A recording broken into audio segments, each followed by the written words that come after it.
Hello बच्चों, online शिक्षण में आप सभी का स्वागत है। आज हम लोग कक्षा 7वीं का सामान्य विज्ञान विषय पढ़ेंगे। सामान्य विज्ञान विषय में हमारा 19वां पाठ है चुंबकीय क्षेत्र के गुणधर्म। चुंबक के बारे में आप जानते हैं। चुंबकीय क्षेत्र जो निर्माण होता है उसके क्या गुणधर्म हैं, इस पाठ के माध्यम से सीखेंगे। तो आप जो है कुछ चीज़ें आप पहले सीख चुके हैं चुंबक के बारे में, तो हम उसके बारे में थोड़ा सा याद दिलाते हैं। अपने घर में और परिसर में चुंबक का उपयोग कहाँ और कैसे होता है, आप इस पर ध्यान दीजिए। सोचिए कि आपके घर में या परिसर में चुंबक का उपयोग कहाँ और किस प्रकार होता है। स्वतंत्रता पूर्वक लटकाया गया चुंबक कौन सी दिशा में स्थिर होता है। जब स्वतंत्रता पूर्वक चुंबक लटकाया जाता है तो कौन सी दिशा में स्थिर होता है। चुंबक के दोनों सिरों को क्या नाम दिया जाता है और क्यों। एक सिरे को जो है कौन सा नाम तो दूसरे को कौन सा नाम दिया गया रहता है, इसको ध्यान दीजिए, आपको याद आएगा। चुंबक बनाने के लिए कौन सी धातुओं का उपयोग किया जाता है। चुंबक बनाने के लिए किन धातुओं का उपयोग करते हैं। चुंबक की विशेषताएं कौन सी हैं, ये आप पढ़ चुके हैं। इसके माध्यम से आपके दिमाग में इन प्रश्नों के उत्तर ऑटोमेटिक आ जाएंगे और आपको याद होगा। तो चलो इसी प्रश्न के उत्तर से संबंधित कुछ बातें आगे करते हैं। आपके सामने एक चुंबक जो है दिख रहा है। इसमें जो है चुंबक का काम क्या है। चुंबक जो है वस्तुओं को अपनी ओर आकर्षित करता है। तो लोहा, कोबाल्ट और निकल से की मिश्र धातु से चुंबक बनाया जाता है। जो चुंबक आप उपयोग करते हो वह लोहा, कोबाल्ट और निकल की मिश्र धातु से चुंबक बनाया जाता है। लोहा, निकल, एल्यूमीनियम और टाइटेनियम की मिश्र धातु निपरमैग से चुंबक बनाया जाता है। इसी प्रकार एल्यूमीनियम, निकल और कोबाल्ट से बनने वाले चुंबकीय मिश्र धातु अल्निको है। इसका हमने पिछली कक्षा में अध्ययन किया है।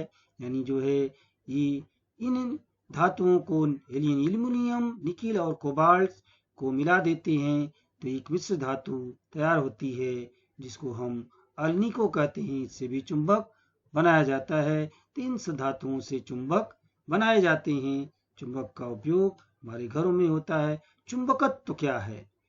चुंबकत्व समझने के लिए हम एक प्रयोग करके देख सकते हैं। करो और देखो। इसके लिए सामग्री चाहिए इस्पात की पट्टी, छड़ चुंबक, लोहे का बुरादा और धागा। करना क्या है, पहला है आपको इस्पात की एक पट्टी टेबल पर रखो। यानी इस्पात की जो पट्टी है उसको टेबल पर रख करके एक छड़ चुंबक लेकर के उसका यन ध्रुव इस्पात की पट्टी अ सिरे पर रख देंगे और उसे ब सिरे तक घिसते हुए लेकर आए। जो है आप जानते हैं चुंबक में एक तरफ यन लिखा रहता है और एक तरफ जो है यस लिखा रहता है। तो छड़ चुंबक लेकर के एक उसका जिधर यन लिखा हुआ है यन ध्रुव को इस्पात की पट्टी का एक सिरा अ और दूसरे को ब लिख देंगे। अ सिरे पर रख करके इसे ब सिरे तक घिसते हुए लेकर आए। फिर छड़ चुंबक को उठाकर पुनः उसका यन ध्रुव यानी इस्पात की पट्टी के अ सिरे से ब सिरे तक घिसते हुए लेकर जाएं। इस कृति को 15 से 20 बार करें। इस तरह से घिसते हुए 15-20 बार ले आए। अब इस्पात की पट्टी को लोहे के बुरादे के पास लेकर के जाएं। अब जो इस्पात की पट्टी है उसको जो लोहे का बुरादा हमने लिया है उसके पास लेकर जाएं और निरीक्षण करें। देखें तो पट्टी को स्वतंत्र रूप से लटका कर निरीक्षण करें। अब पट्टी को स्वतंत्र रूप से अगर हम लटका करके फिर उसका निरीक्षण करें तो हमें क्या दिखता है। हम देखते हैं कि इस्पात की पट्टी में चुंबकत्व निर्मित हो गया है। चुंबकत्व निर्माण करने की इस विधि को हम एक स्पर्शी विधि कहते हैं। इस विधि द्वारा निर्मित होने वाला चुंबकत्व थोड़ा कम क्षमता का और अल्पकालिक होता है। इसकी क्षमता कम होती है और यह अल्पकालिक होता है। इसे हम एक स्पर्शी विधि कहते हैं। इस तरह से चुंबकत्व का निर्माण किया गया है। इस तरह से घिस करके जो है ये धातु की पट्टी अब है, इसको यन जो सिरा है उसको इस तरह से रगड़ करके यहाँ पर चुंबकत्व तैयार किया गया है। दूसरी विधि है, दूसरी विधि से हम और दूसरी कृति क्या कर सकते हैं, इसमें इस्पात की एक पट्टी टेबल पर रख करके, इस तरह से पहले रखा गया इस्पात की एक पट्टी टेबल पर रख करके दो छड़ चुंबक लेकर के छड़ चुंबक के विजातीय ध्रुव इस्पात की पट्टी के बीच में रखें। यानी छड़ चुंबक, दो छड़ चुंबक लेना है, छड़ चुंबक के विजातीय ध्रुव, यानी एक यन होगा तो एक जो है यस होगा, एक नॉर्थ होगा तो एक साउथ होगा। तो छड़ चुंबक के विजातीय ध्रुव इस्पात की पट्टी के बीच में रखें। एक छड़ चुंबक को यस ध्रुव सिरे आ की ओर घिसते हुए ले जाएं और उसी समय दूसरे छड़ चुंबक के यन ध्रुव को दूसरे सिरे यानी ब की ओर घिसते हुए ले जाएं। उपर्युक्त कृति इस तरह से कृति 15 से 20 बार जो है करें। अब इस्पात की पट्टी को लोहे के बुरादे के पास लेकर जाएं, फिर वहां निरीक्षण करें तो पट्टी को स्वतंत्र रूप से लटका करके भी निरीक्षण करें तो उसमें भी आप देखेंगे लोहे के बुरादे चिपक जाएंगे। इस विधि को हम द्विस्पर्शी विधि कहते हैं। यहाँ देख रहे हैं इस तरह से हम लोहे की पट्टी है, यहाँ पर जो दो छड़ चुंबक लिए गए हैं, एक का सिरा यस है, दूसरे का सिरा यन है, दोनों को एक साथ बीच में रख करके दोनों सिरों के साथ एक साथ घिसा गया है।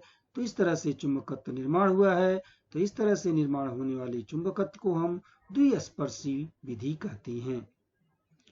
इस विधि को द्विस्पर्शी विधि कहते हैं। इस विधि द्वारा निर्मित होने वाला चुंबकत्व जो होता है एक स्पर्शी विधि के द्वारा निर्मित चुंबकत्व की अपेक्षा दीर्घ समय तक बना रहता है, अधिक चुंबकत्व निर्माण होता है और वह लंबे समय तक बना रहता है। इस तरह से हम ये करके चुंबकत्व निर्माण कर सकते हैं।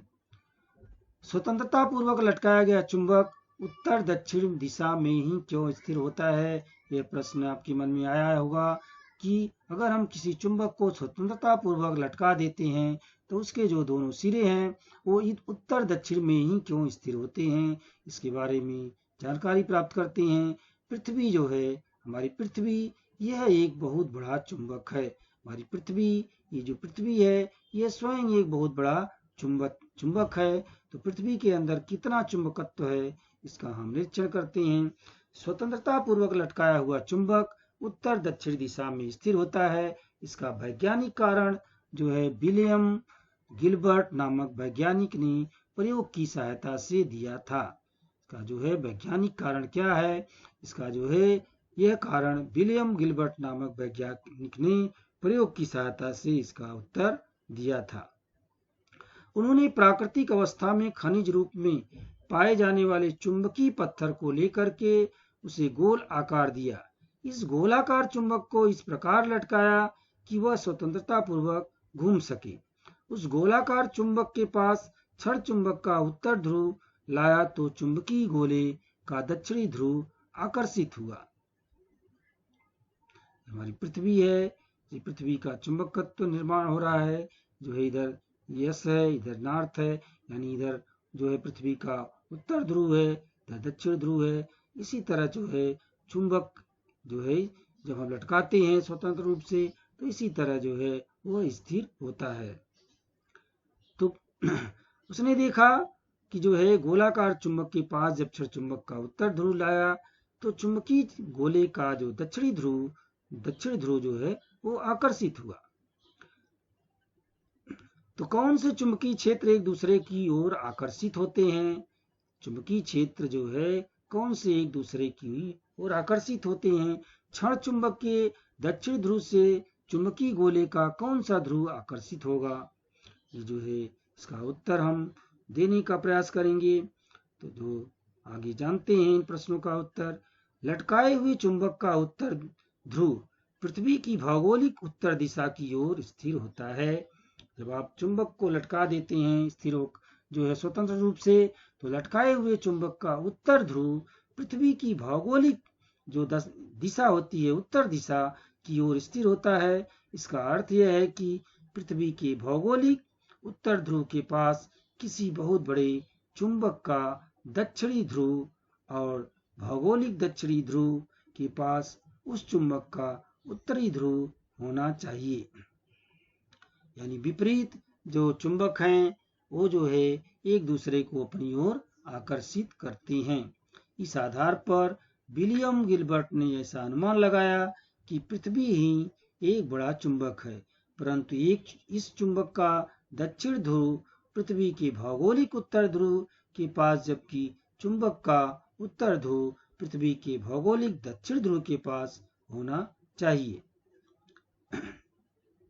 सूची चुंबक भौगोलिक उत्तर ध्रुव पर कौन सी दिशा दर्शाता है? सूची चुंबक जो होता है वह जो है भौगोलिक उत्तर ध्रुव पर कौन सी दिशा दर्शाता है, इसकी जानकारी प्राप्त करते हैं।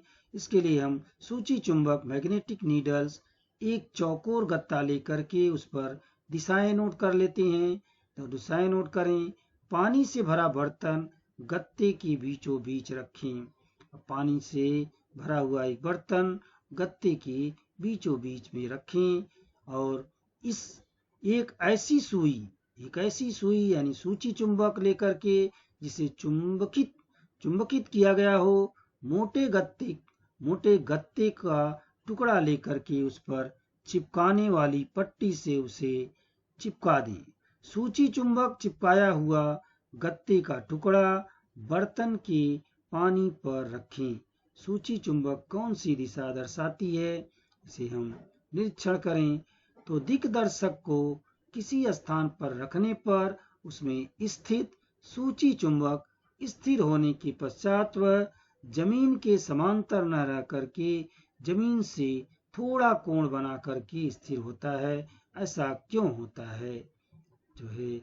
ऐसा क्यों होता है ये जानकारी प्राप्त करते हैं।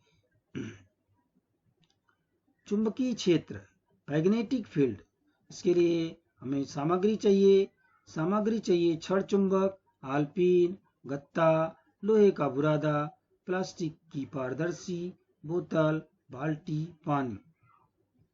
कृति क्या करना है? एक छड़ चुंबक और कुछ आल्पीन लेकर के चुंबक और आल्पीनों को इतनी दूर रखें कि वे एक दूसरे से न चिपकें। अब चुंबक को धीरे धीरे आल्पीनों के पास ले जाएं, तो आल्पीनों के चुंबक की ओर आकर्षित होने का निरीक्षण करें। पहले दूर रखेंगे, फिर धीरे धीरे उसको आल्पीनों के पास ले जाएंगे। तो इस तरह से देखेंगे कि वो चुंबक की तरफ आकर्षित हो रही हैं, इसका निरीक्षण करें। आल्पीनों से दूर रहने पर भी चुंबक आल्पीन को अपनी ओर खींच लेता है, अर्थात वह कुछ दूरी से भी परिणाम कारक होता है। इसका अर्थ है कि चुंबक थोड़ा दूर से ही अपना परिणाम दिखाने लगता है। कृति करने के लिए कृति करते हैं। एक छोटा गत्ता लेकर के गत्ते के बीचों बीच एक छड़ चुंबक रखें और गत्ते पर चुंबक के चारों ओर थोड़ा लोहे का बुरादा फैलाएं। गत्ते को हल्के से थपकी दो और गत्ते पर फैलाए लोहे के बुरादे का निरीक्षण करें। तो उपर्युक्त प्रयोग से क्या निष्कर्ष प्राप्त होता है? इसका ब्रिटिश संशोधक माइकल फराडे ने छड़ चुंबक के एक सिरे से दूसरे सिरे तक जाने वाली रेखाओं को चुंबकीय बल रेखाएं कहा है। चुंबक के चारों ओर जिस भाग में वस्तु पर चुंबकीय बल कार्य करता है उसे हम चुंबकीय क्षेत्र कहते हैं। तो चुंबक के चारों ओर इस चुंबकीय क्षेत्र को चुंबकीय बल रेखाओं द्वारा दर्शाया जा सकता है। एक इकाई क्षेत्रफल वाले किसी भाग से उस भाग के लंबवत दिशा में कितनी बल रेखाएं जाती हैं, उस आधार पर उस भाग में उपस्थित चुंबकीय क्षेत्र की तीव्रता इंटेंसिटी ऑफ मैग्नेटिक फील्ड ज्ञात होती है। माइकल फराडे के अनुसार चुंबक के एक ध्रुव से दूसरे ध्रुव की ओर जाने वाली अदृश्य बल रेखाएं हो सकती हैं और इन बल रेखाओं के माध्यम से चुंबकीय आकर्षण या प्रतिकर्षण तैयार होता है। फराडे की संकल्पना मान्य करें तो उपर्युक्त आधार पर चुंबकीय क्षेत्र की तीव्रता बल रेखाओं से ज्ञात की जा सकती है।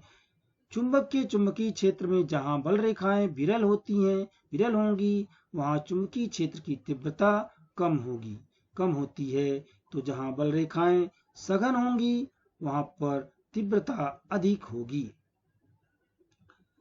चुंबकीय बल सदिश राशि है या अदिश राशि है, इस पर विचार करें। तो चुंबकीय बल रेखाओं के गुणधर्म, properties of magnetic lines of force की गुणधर्म क्या है चुंबकीय रेखाओं की, चुंबकीय बल रेखाओं के गुणधर्म क्या है।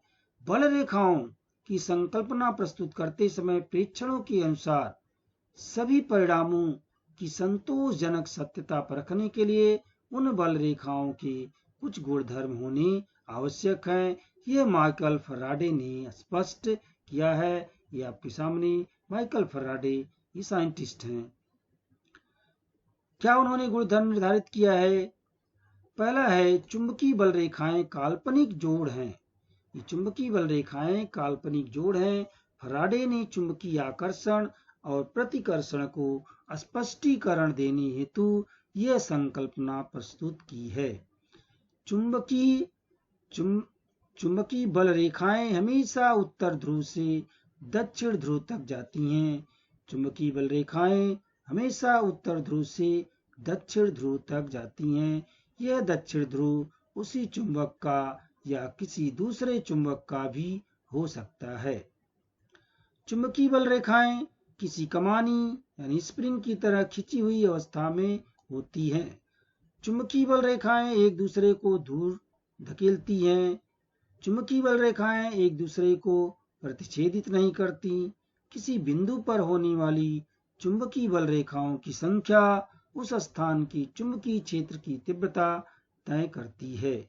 और दिए गए गुणधर्मों की तरह सजातीय ध्रुवों के बीच प्रतिकर्षण और विजातीय ध्रुवों के बीच आकर्षण कैसे स्पष्ट किया जाता है, यह दी गई आकृति में देखें तो हमें मालूम पड़ेगा। यहाँ पर दोनों जब हम सजातीय ध्रुव रहेंगे तो क्या होगा, अगर विजातीय ध्रुव रहेंगे तो क्या होगा, ये देखेंगे। यहाँ पर देखें तो यहाँ पर यन और यस यानी विजातीय ध्रुव हैं। ये एक दूसरे को जो है आकर्षित कर रहे हैं। और यहाँ पर सजातीय ध्रुव हैं, यहाँ पे प्रतिकर्षण हो रहा है। ऊपर दिए गए गुणधर्मों की तरह सजातीय ध्रुवों के बीच प्रतिकर्षण और विजातीय ध्रुवों के बीच आकर्षण कैसे स्पष्ट किया जाता है, यह दी गई आकृति में आप देख सकते हैं। तो सजातीय ध्रुवों के बीच जो है प्रतिकर्षण होता है और विजातीय ध्रुवों के बीच आकर्षण होता है। तीसरे गुणधर्म के अनुसार चुंबक के उत्तर और दक्षिण ध्रुव को जोड़ने वाली बल रेखाएं कमानी की स्प्रिंग की तरह खिंची हुई होने के कारण दोनों विरुद्ध ध्रुवों को खींच कर रखती हैं। ये चौथे गुणधर्म के अनुसार सजातीय ध्रुवों को दूर धकेलती हैं। ये जो है चुंबकीय बल रेखाओं के ये गुणधर्म हैं। चुंबकीय क्षेत्र का भेदन क्षमता, चुंबकीय क्षेत्र की भेदन क्षमता कितना है जो है हम इसमें देखते हैं। कृति करके कुछ आल्पीन मेज पर फैलाएं, जो है इस तरह से कुछ आल्पीनों को मेज पर फैलाएं। इन आल्पीनों के ऊपर की ओर कुछ अंतर पर एक गत्ता पकड़ें। आल्पीनों के ऊपर कुछ अंतर पर एक गत्ता को पकड़ें। एक क्षण चुंबक गत्ते पर रखें और निरीक्षण करें। इस तरह से जो है ये आल्पीनें फैलाई गई हैं। ऊपर थोड़ा ऊपर गत्ता रखा गया है, उसके ऊपर जो है एक क्षण चुंबक है, उसको रख करके उसको घुमाया जा रहा है। अब चुंबक गत्ते पर इधर उधर हल्के से घुमाएं और निरीक्षण करें। तो गत्ते के स्तर बढ़ा करके यह कृति दोहराएं और निरीक्षण करें। तो इसको हम जो है दोहरा करके निरीक्षण करें। उसकी गत्ते की ऊंचाई ऊपर करके नीचे करके हम इसको निरीक्षण करें तो हमें क्या पता चलता है। कृति और कर सकते हैं। प्लास्टिक की पारदर्शी बोतल में पानी भरें। इस कृति में आप देख सकते हैं कि यहाँ पर जो है गत्ते के ऊपर क्षण चुंबक है, लेकिन जो है आल्पीनें गत्ते में चिपक रही हैं। ये जो है चुंबकीय क्षेत्र का ही भेदन है, यानी ये गत्ते को चुंबकीय क्षेत्र पार करके आल्पीनों को पा जा रहा है। दूसरी कृति करेंगे। प्लास्टिक की पारदर्शी बोतल में पानी भर करके पानी में कुछ आल्पीनें डालें। एक क्षण चुंबक बोतल के समीप ले जाएं, जो है एक क्षण चुंबक को बोतल के समीप ले जाएं, फिर निरीक्षण करें। तो बोतल के समीप थोड़ी दूरी पर चुंबक को हिलाएं और बोतल का निरीक्षण करें। ऐसा करने पर क्या होगा? ऊपर दी गई दोनों कृतियों करने पर हमें यह समझ में आता है कि चुंबकीय क्षेत्र गत्ते, पानी और प्लास्टिक बोतल से आर पार जा सकता है। लेकिन ऐसा होते समय चुंबकीय क्षेत्र की तीव्रता कम होती दिखाई देती है। चुंबकीय क्षेत्र की तीव्रता थोड़ा कम होती दिखाई देती है। इसको कृति द्वारा और समझते हैं। एक बड़े उथले बर्तन में पानी लें, प्लास्टिक के किसी ढक्कन में छड़ चुंबक रख करके उसे पानी की सतह पर हल्के से रखें। किसी सुई या आलपीन में चुंबकत्व निर्माण करें। चुंबकत्व प्राप्त यह सुई किसी मोटे गत्ते के छोटे टुकड़े पर चिपकाने वाली पट्टी की सहायता से मजबूती से लगाएं। अब जो है चुंबकत्व प्राप्त हुई सुई मोटे गत्ते के टुकड़े के साथ पानी में चुंबक के पास रखें। सुई किस दिशा में जाती है इसका निरीक्षण करें। तो पानी में सुई को अलग अलग स्थानों पर रख कर के भी निरीक्षण करें तो हमें क्या मालूम पड़ता है? चुंबकीय बल क्या है? सोचिए जरा, ये चुंबकीय बल क्या है? चुंबकीय बल प्रत्यक्ष स्पर्श किए बिना कार्य करता है। यह कैसे संभव होता है? बिना स्पर्श के ही चुंबकीय बल कार्य करता है, हमने देखा। क्यों ऐसा संभव है? गुरुत्वीय बल और चुंबकीय बल में क्या अंतर है? कहते हैं पृथ्वी में गुरुत्वाकर्षण बल है, तो गुरुत्वीय बल और चुंबकीय बल में क्या अंतर है? विद्युत चुंबक क्या है? कुछ चीजें और बताएं। यानी विद्युत चुंबक क्या है? विद्युत से चुंबक कौन सा बनता है?